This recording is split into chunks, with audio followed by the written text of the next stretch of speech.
Welcome back to another technical deep dive here in the debug zone. Today, we're tackling a big question and breaking it down with insights from other users.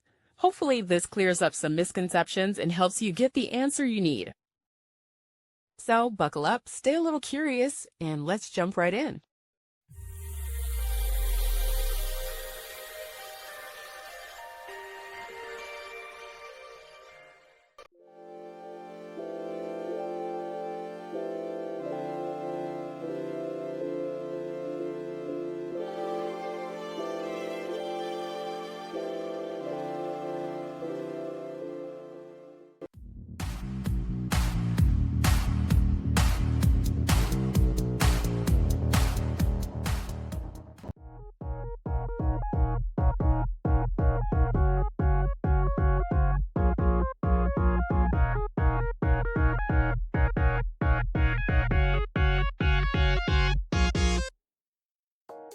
And that's a wrap.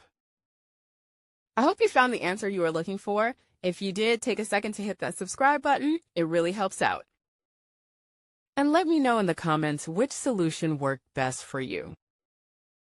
See you next time in the debug zone.